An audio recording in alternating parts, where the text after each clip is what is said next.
नमस्ते मेरे प्यारे साथियों, दोस्तों, जय हिंद। और मैं आज आप लोगों को एनसीईआरटी से बेस पॉलिटी की पूरी जो क्लास 6 से लेके और 12 तक की जितनी एनसीईआरटी है वो आपको पढ़ाऊंगा। जो हमारे वनडे एग्ज़ाम हो गए, चाहे पीसीएस हो गया, स्टेट पीसीएस हो गया, उन सब में बहुत ही ज़्यादा महत्वपूर्ण भूमिका है एनसीईआरटी की। तो मैं आपको पॉलिटी पढ़ाऊंगा जिसमें भारत का संविधान एवं उसकी राज्य व्यवस्था के बारे में जानेंगे। और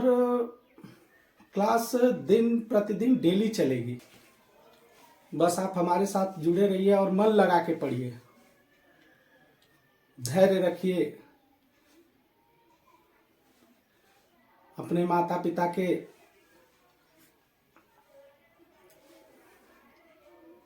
सपनों को पूरा करने के लिए, अपने सपनों को पूरा करने के लिए आपको थोड़ा सा धैर्य रखना चाहिए। और सिलेबस है उसके, और मैं किन किन टॉपिकों को पढ़ाऊंगा इस विषय में जानेंगे पूरा कि किन किन टॉपिकों को लेकर हम आए हैं, इसको पूरा देखेंगे। तो संविधान में जो है, भारतीय संविधान जो है बहुत ही मेहनत और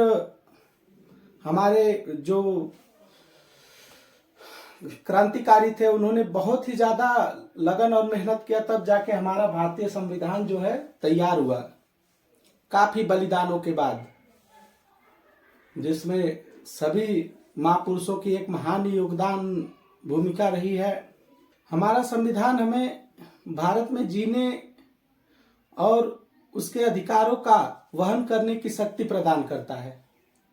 अगर आप इस समय भारत में हैं,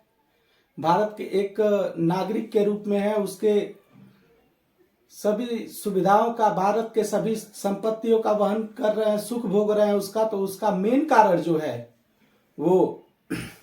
यही है कि भारतीय संविधान जो है हमें ये सब पावर देता है, शक्तियां प्रदान करता है। और इन सब शक्तियों का एक लिखा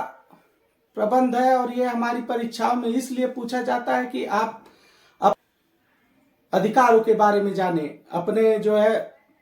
कर्तव्यों के बारे में जाने, आपके पास कितनी शक्तियां हैं, आप कहाँ रहते हैं, भारत एक बड़ा लोकतांत्रिक देश है तो वो कैसे है, ये सब हमारा संविधान बताता है। और परीक्षा में आगामी जितने भी परीक्षा हुए हों, चाहे कभी भी, चाहे यूपीएससी के हो, यूपी पीसीएस, आरओ एआरओ या वनडे एग्जाम जितने भी हुए हैं, उनमें पॉलिटी का एक बहुत ही बड़ा योगदान रहा है। तो पॉलिटी को देखते हुए हम आपको अभी आज पूरा पॉलिटी का हम जो सिलेबस पढ़ाएंगे उसके बारे में बताएंगे। तो पॉलिटी के सिलेबस में भारत का जो है संवैधानिक विकास, भारतीय संवैधानिक विकास में हम देखेंगे कि भारत का संविधान का कैसे क्रम आगे बढ़ा और भारत में चीजें कैसे ली गई और भारत का संविधान कैसे विकसित हुआ। तो उसमें भारतीय संवैधानिक विकास हो गया, फिर क्रिप्स मिशन आया भारत में, जो उस समय के नियम कानूनों के बदलाव के लिए और औपनिवेशिक शासन को अच्छे से चलाने के लिए ये अंग्रेजों की जो है पहल थी। फिर वेबल योजना आया, शिमला सम्मेलन हुआ, और कैबिनेट मिशन 1946 में आया, अंतरिम सरकार का जो है गठन हुआ, माउंटबेटन योजना आई, माउंटबेटन के बाद भारतीय स्वतंत्रता अधिनियम 1947 का जो है आगाज होता है, और संविधान सभा बना, उद्देश्य प्रस्ताव हुआ, जिसमें हमारे सभी महापुरुष ने मिलकर और हमारे महाग्रंथ संविधान का निर्माण किया। और उस समय भारत, जिस समय संविधान बना उस समय भारत बंटवारे के दंश से भी जूझ रहा था। तो ये भी देखेंगे हम लोग। संविधान सभा की समितियां देखेंगे और प्रारूप समिति आई, संविधान सभा के विकास के चरण को भी जानेंगे और संविधान का लागू होना, ये जो है संविधान कैसे लागू हुआ, कैसे हम लोग आज भारत के नागरिक के रूप में एक स्वतंत्र जीवन यापन कर रहे हैं, सुखमय जीवन यापन कर रहे हैं, तो वो कैसे कर रहे हैं ये देखेंगे। सेकेंड टर्म में हम लोग देखेंगे भारत के संविधान की विशेषताएं क्या है, इसकी विशेषताएं क्या है, आप लोगों को भारतीय संविधान से क्या क्या विशेषता मिलती है जिससे आप भारतीय संविधान से एक भारत के नागरिक तक का सफर तय करते हैं। और उसमें प्रमुख विशेषताएं हो गई, संविधान की प्रकृति क्या है और राष्ट्र के प्रतीक के रूप में जो है संविधान और जितने भी राष्ट्रीय प्रतीक है वो कैसे हैं, क्यों आए। उद्देशिका देखेंगे जिसमें प्रस्तावना हो गया, जिसमें लिखा गया हम भारत के लोग, भारत को एक संपूर्ण प्रभुत्व संपन्न, इसको भी देखेंगे। और उद्देशिका का महत्व क्या है, उद्देशिका आपके लिए महत्वपूर्ण क्यों है, इसका भी पूरा विवरण से जानेंगे। हर एक टॉपिक को पूरे डिटेल में पढ़ाया जाएगा। एनसीईआरटी का जो बेस है, आजकल एनसीईआरटी को भारी भरकम बना के और जो है छात्रों को दिक्कत होती है पढ़ने में, तो उस दिक्कत और परेशानी को दूर किया जाएगा और आपके हर प्रश्नों का जो है मैं उत्तर देने का कोशिश करूंगा। और उद्देशिका के तत्व क्या हैं, इसमें कहाँ से उसके सार हैं, तत्व क्या है, ये देखा जाएगा। फिर उद्देशिका की शब्दावली देखी जाएगी कि इसके शब्द कहाँ से चुने गए, उद्देशिका कहाँ से निर्मित हुआ। और उद्देशिका संविधान का भाग होने पर विवाद, इस पर बहुत सारी वाद विवाद हुए समय समय पर, इसके संशोधन को लेके, उसमें बदलाव को लेके, इसको भी देखेंगे हम लोग। और फिर देखेंगे संघ और उसके राज्य क्षेत्र, जहां से हमारे संविधान का आर्टिकल, जिसको अनुच्छेद बोलते हैं, वो शुरू होता है। और 1950 में के बाद जो है भारत में कौन कौन से राज्य निर्मित हुए, उसके बारे में देखेंगे। फिर राज्यों को विशेष दर्जा का कैसे मिलता है ये देखा जाएगा। फिर केंद्र शासित प्रदेशों का गठन कैसे हुआ, इसके बारे में जानेंगे। और राज्य पुनर्गठन से संबंधित आयोग और समितियां कैसे लागू हुई, इसके बारे में जानेंगे। क्षेत्रीय परिषदों के बारे में भी जानेंगे हम लोग, और पूर्वोत्तर परिषद के बारे में जानेंगे। पूर्वोत्तर परिषद का पुनर्गठन कैसे हुआ, राज्य और केंद्र शासित प्रदेश जो है कैसे बनते हैं, और उनका जो है कौन शक्तियां, कौन सी इकाइयां उनको चलाती हैं, इसके बारे में भी जानेंगे। फिर देखेंगे हम लोग नागरिकता, भारत का जो है नागरिक, अगर आप भारत के नागरिक हैं तो कैसे हैं, भारत के नागरिक होने और जो है आपको उसमें दी गई शक्तियों को प्रदान करने में आपको क्या सुविधा है, नागरिकता संबंधी जो भी प्रावधान है उसको हम लोग जानेंगे। उसके बाद संवैधानिक प्रावधान क्या है उसके बारे में जानेंगे। नागरिकता अधिनियम 1955 के बारे में भी देखेंगे कि क्या है, कैसे है। और उसके बाद नागरिकता की समाप्ति कैसे होती है, आप कहाँ जाएंगे, कैसे होगा तो आपकी नागरिकता ले ली जाएगी, इसके बारे में भी देखा जाएगा। और विदेशी निवासियों के लिए भारत के लिए भारतीय नागरिकता कैसे, विदेशी जो है निवासी है उनको भारत की नागरिकता कैसे क्या होगा, उसके बारे में भी जानेंगे। और राज्य के नीति निदेशक तत्व डीपीएसपी बहुत ही सुंदर एक संविधान का बहुत ही सुंदर भाग है, इसको भी देखेंगे, जिसमें निदेशक तत्व की आलोचना कैसे की गई है और राज्य के नीति निदेशक सिद्धांतों के पीछे की संस्तुति क्या है, इसके बारे में भी देखा जाएगा। फिर निदेशक तत्वों की उपयोगिता क्या है आपके और हमारे जीवन में, इसके बारे में भी जानेंगे हम लोग। बाद में जोड़े गए निदेशक तत्व है भाग 4 से 12 के निदेशक, बाहर के निदेशक तत्व जो है, नीति निदेशक सिद्धांतों का वर्गीकरण देखेंगे और मूल अधिकारों व निदेशक तत्वों के मध्य अंतर भी देखेंगे कि हमारा मूल अधिकार और निदेशक तत्व है जो उनमें अंतर क्या है। और उसके बाद हमारा जो मूल कर्तव्य है 51A में, उसके बारे में जानेंगे कि कैसे जुड़ा स्वर्ण संघ समिति आई, कर्तव्यों का जो है क्रियान्वयन है, और मूल कर्तव्यों की विशेषताओं के बारे में भी देखेंगे, मूल कर्तव्यों की आलोचना भी देखेंगे, और मूल कर्तव्य का क्या महत्व है इसके बारे में भी हम जानेंगे। फिर इसके बाद देखेंगे संघीय कार्यपालिका, हमारे संघ का क्या, कौन सी इकाइयां हैं, कौन से ऐसे महान पद है जो हमारे संघ में है और उनको चलाते हैं। तो सबसे पहले देखेंगे राष्ट्रपति के बारे में,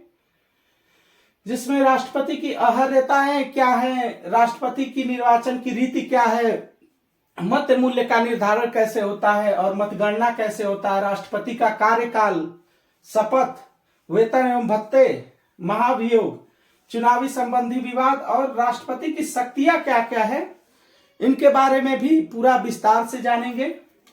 इसके बाद उपराष्ट्रपति के बारे में जानेंगे कि उपराष्ट्रपति की योग्यता, निर्वाचन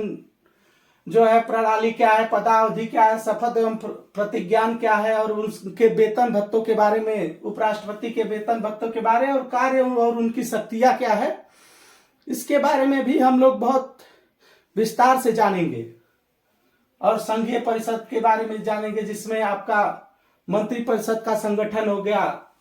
प्रधानमंत्री की नियुक्ति हो गई, मंत्रियों का चयन, थोड़ा गला बैठ गया आज, और मंत्रियों द्वारा शपथ ग्रहण, और मंत्रिपरिषद का कार्यकाल देखेंगे, मंत्रिपरिषद का आकार क्या है और उत्तरदायित्व तो क्या है, मंत्रिपरिषद की कार्य प्रणाली और कैसे उनका निर्वाचन होता है, कैसे क्या होता है, मंत्रिपरिषद और मंत्रिमंडल में अंतर के बारे में भी हम लोग जानेंगे। फिर इस बारे में देखेंगे संसद का गठन, राज्यसभा की संरचना, लोकसभा की संरचना और सदस्यों की अहर्यताएं। तो संसद के सदस्यों की अहर्यताएं देखेंगे, संसद सदस्य का निर्भरता क्या होता है, राज्यसभा के अधिकारी, लोकसभा के अधिकारी, संसद के दोनों सदनों की शक्तियां में उनके कार्य भी जानेंगे हम लोग। लोकसभा का विघटन कैसे होता है, संसद में प्रयोग की जाने वाली भाषा क्या है और संसदीय विशेषाधिकार क्या है, प्रश्नकाल क्या है, संसद की विधायी प्रक्रिया क्या है, धन विधेयक कैसे लाया जाता है, विनियोग विधेयक कैसे लाया जाता है, बजट कैसे पारित होता है, और संविधान के विभिन्न प्रकार के प्रस्तावों के बारे में भी हम लोग जानेंगे। संसदीय समितियां कैसे बनती हैं और कैसे उसके बारे में भी जानेंगे। स्थानीय स्वशासन के बारे में जानेंगे, पंचायती राज से संबंधित समितियां, पंचायती राज जो है कैसे गठन होती है, और 73वें संविधान संशोधन के प्रावधान के बारे में जानेंगे। पंचायती राज का जो विशिष्ट तथ्य है उसके बारे में जानेंगे, और नागरिक प्रशासन और नगर पालिकाएं कैसे कार्य करती हैं, कर और अधिरोपण की शक्ति क्या है, राज्य वित्त आयोग क्या है, नगर पालिका के निर्वाचन और भारत के सहकारी आंदोलन, जिला प्रशासन, इनके बारे में भी जानेंगे हम लोग।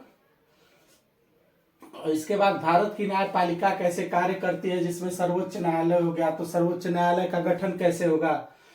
न्यायाधीशों की अहर्यताएं क्या है, मुख्य न्यायाधीश की नियुक्ति कैसे होती है, और राष्ट्रीय न्यायिक नियुक्ति आयोग कैसे बनता है,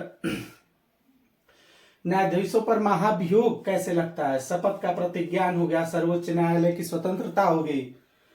और सर्वोच्च न्यायालय का क्षेत्राधिकार एवं उसकी शक्तियों के बारे में जानेंगे, और न्यायाधीशों के वेतन एवं भत्ते कैसे दिए जाते हैं क्या है, इसके बारे में भी पूर्ण रूप से जानेंगे। और फिर उच्च न्यायालय आता है, जिसमें उच्च न्यायालय का गठन हो गया, न्यायाधीशों की नियुक्ति हो गई, और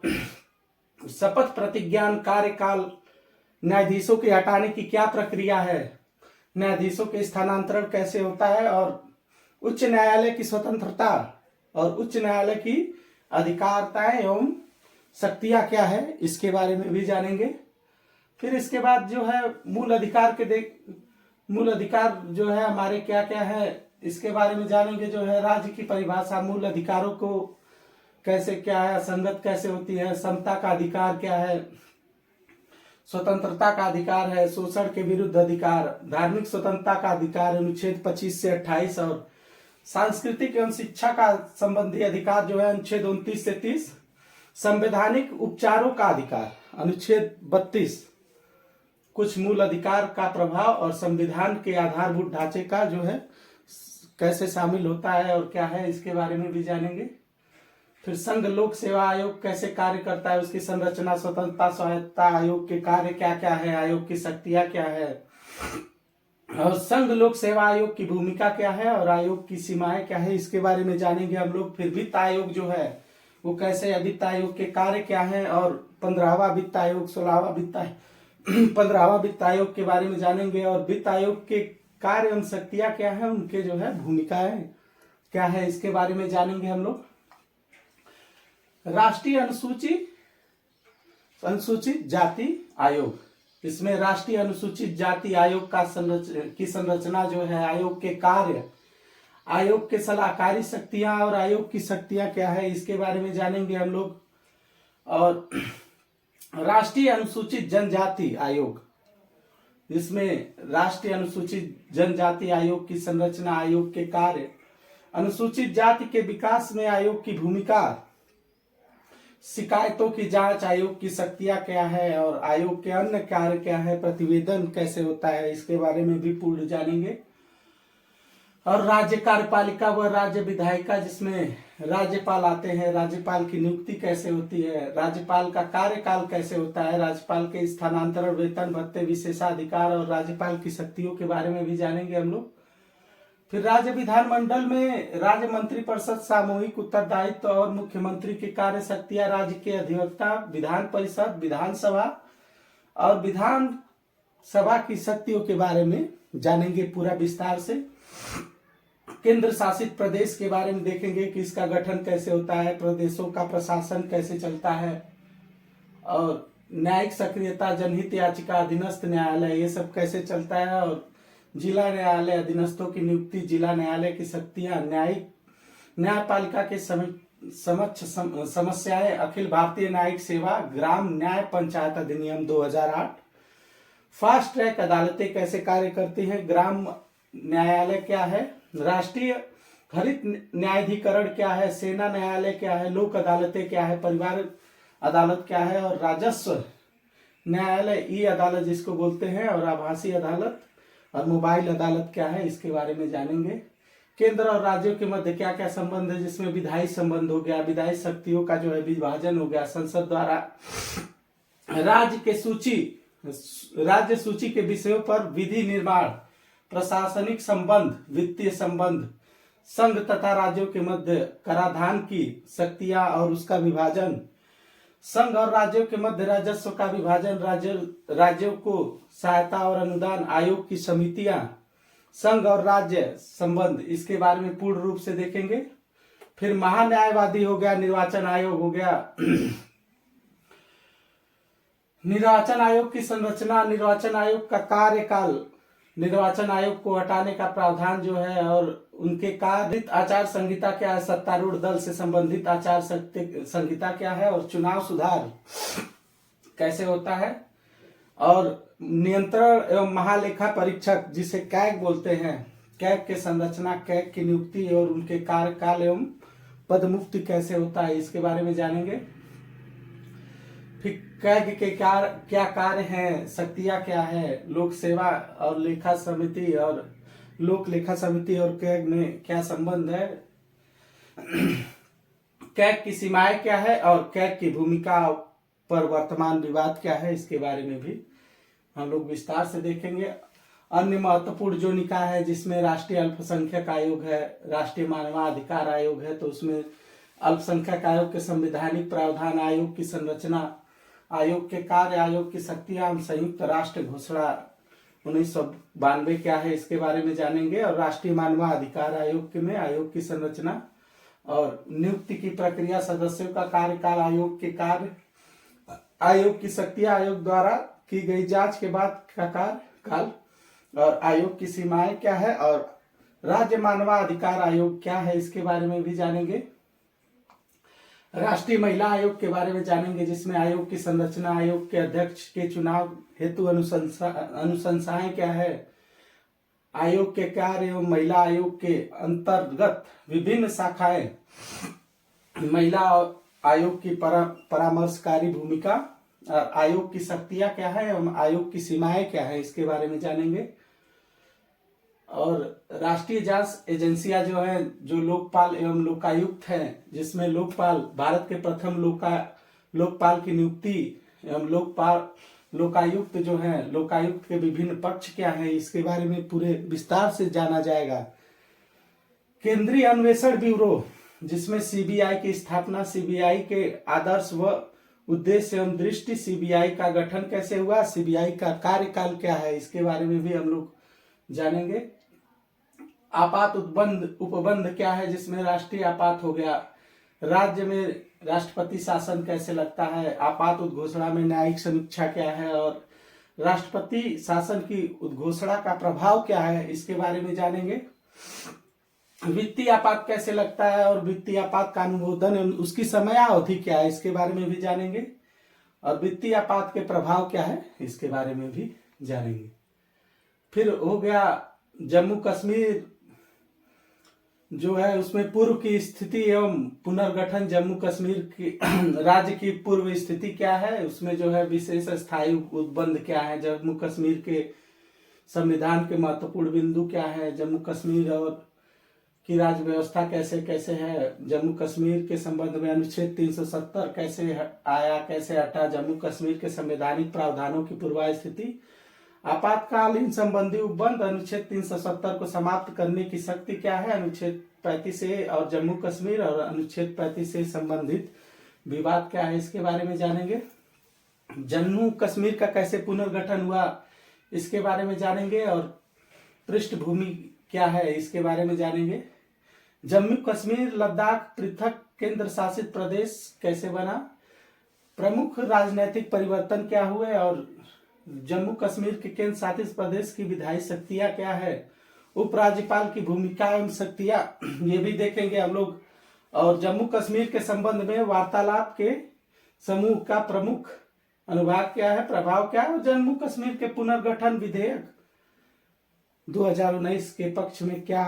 है, इसके बारे में भी हम लोग पूर्ण रूप से जानेंगे। और राष्ट्रीय पिछड़ा आयोग वर्ग देखेंगे, जिसमें आयोग की स्थापना, आयोग का संरचना, कार्य प्रक्रिया, रिपोर्ट और शक्तियां क्या हैं, इसके बारे में भी हम लोग देखेंगे। क्षेत्रवाद क्या है, जिसमें क्षेत्रवाद का अर्थ देखेंगे और क्षेत्रवाद व पृथकता के में अंतर देखेंगे। पंथ निरपेक्षता क्या है, जिसमें पंथ निरपेक्ष राज्य, भारत में पंथ निरपेक्षता का अभिप्राय और पक्ष में तर्क क्या है, ये भी जानेंगे। सांप्रदायिकता देखेंगे, इसका विकास कैसे हुआ। स्वतंत्र भारत में पंथ निरपेक्ष और सांप्रदायिकता और सांप्रदायिक सौहार्द के लिए राष्ट्रीय फाउंडेशन क्या है। और भारत में सुशासन, जिसमें सुशासन की आवश्यकता तो भारत में सुशासन के समक्ष चुनौतियां, ई गवर्नेंस की विशेषता है, ई गवर्नेंस के लाभ, भारत में ई गवर्नेंस की पहल कैसे हुई, और मल्टीमीडिया प्लेटफॉर्म प्रगति, और ई प्रमाण पत्र कैसे हुआ, इसके बारे में जानेंगे। केंद्रीय सतर्कता आयोग के बारे में भी जानेंगे, जिसमें केंद्रीय सतर्कता आयोग की संरचना, संगठन, केंद्रीय सतर्कता आयोग के कार्य और अन्य संवैधानिक उपबंध में राजभाषा, संघ की राजभाषा, ऐतिहासिक पृष्ठभूमि, राज्य अथवा प्रादेशिक भाषाएं, उच्च एवं न्यायालयों की भाषा और भाषा संबंधी विशेष निर्देश, राज्यसभा आयोग, ऐसे करके देखेंगे। फिर जो है स्थायी राज्यसभा आयोग का गठन कैसे हुआ, राज्यसभा विभाग कैसे है, संविधान में भाषा संबंधी अन्य उपबंध क्या है, और शास्त्रीय भाषाएं क्या है, ये देखेंगे। एक पूर्ण राज्य एवं केंद्र शासित प्रदेश में अंतर भी देखा जाएगा, जिसमें कुछ राज्यों के लिए विशेष प्रावधान, महाराष्ट्र एवं गुजरात हो गया, नागालैंड हो गया, असम और मणिपुर के लिए क्या प्रावधान है, आंध्र प्रदेश, तेलंगाना हो गया, मिजोरम हो गया, सिक्किम, अरुणाचल प्रदेश, कर्नाटक और गोवा, इनके लिए क्या प्रावधान है, ये भी देखेंगे। अनुसूचित जाति एवं जनजातीय क्षेत्र, जिसमें अनुसूचित क्षेत्रों के प्रशासन और 5वीं अनुसूची में वर्णित प्रशासन के कुछ विशेषताएं क्या है, इसको भी देखेंगे। जनजातीय क्षेत्रों में प्रशासन के बारे में देखेंगे, और जनजातीय सलाहकार परिषद क्या है, इसके बारे में भी हम लोग जानेंगे। भारत में निर्वाचन प्रणाली और राजनीतिक दल एवं दबाव समूह कैसे बनता है, निर्वाचन प्रणाली क्या है, भारत में निर्वाचन प्रणाली के प्रकार, चुनाव के प्रकार, चुनाव संबंधी कानून क्या है, दल बेदल कानून क्या है, अधिनियम के प्रावधान क्या है, राजनीतिक दल, और भारत में दलीय व्यवस्था क्या है, राष्ट्रीय और राज्य स्तरीय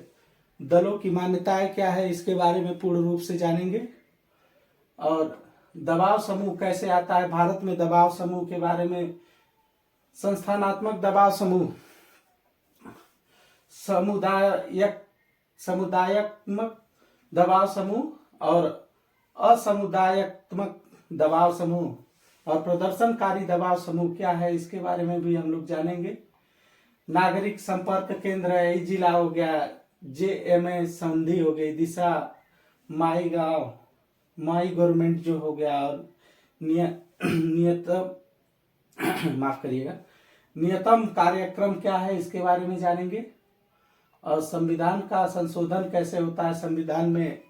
उसके बारे में, संविधान संशोधन, साधारण बहुमत एवं संविधान संशोधन, विशेष बहुमत एवं द्वारा संशोधन, विशेष बहुमत और राज्यों में अनुसमर्थन द्वारा संशोधन, संशोधन की प्रक्रिया के आधारभूत ढांचे एवं सिद्धांत के अनुच्छेद 368 के अंतर्गत क्या प्रावधान है, संविधान के भाग एवं अनुसूचियां क्या है, संविधान एक दृष्टि में वरीयता क्रम क्या है, और सरकार के मंत्रालय विभाग क्या क्या है, इसके बारे में जानेंगे। परिशिष्ट देखेंगे कि नागरिक सम्मान कैसे मिलता है, दिवंगत नेताओं की समाधि, राज्यों के विशेष प्राधिकृत अनुच्छेद, जनजातीय क्षेत्र, राष्ट्रीय अध्यक्षों एवं शासनाध्यक्षों के आधिकारिक निवास, नियामक निकाय, देश के अर्धसैनिक सुरक्षा बल, प्रमुख संस्थाओं एवं सदस्यों की संख्या, प्रमुख आयोग की समितियां और कमीशन्ड अफसरों की पद श्रेणियां क्या है, भारतीय थल सेना के सैनिक एवं प्रशिक्षण संस्थान क्या है, आयोग के मुख्यालय कहाँ कहाँ है, इसके बारे में देखेंगे। और भारत के विधायिका में भागीदारी देखेंगे, समान विधानसभा सीटों वाले राज्य के बारे में देखेंगे, वेतन आयोग क्या है, लोकसभा, राज्यसभा, विधानसभा, विधान परिषद देखेंगे, भारत के एक प्रमुख पदाधिकारी एक नजर में, फिर राष्ट्रपति द्वारा चयनित पदाधिकारी कौन कौन है, भारत के को आंतरिक सुरक्षा व्यवस्था प्रदान करना, और प्रमुख राज्यों की स्थापना एवं स्थापना दिवस कब है, और भारतीय संविधान के अन्य देश के संविधान में तुलना करेंगे कि कैसे भारतीय संविधान और अन्य संविधान कार्य करते हैं। तो इसी के साथ हम NCERT का जो एक बहुत ही ब्रॉड चैप्टर है, जिसमें क्लास 6 से लेकर 12 तक के NCERT को इंक्लूड करके और आपको एक बहुत ही सुंदर और कहीं से कोई काट पीट छाट नहीं किया जाएगा, सब कुछ एज इट इज दिया जाएगा। तो इसके लिए एकदम निश्चिंत रहें और ज़्यादा से ज़्यादा हमसे जुड़े। इसी के साथ जय हिंद, जय भारत, नमस्कार।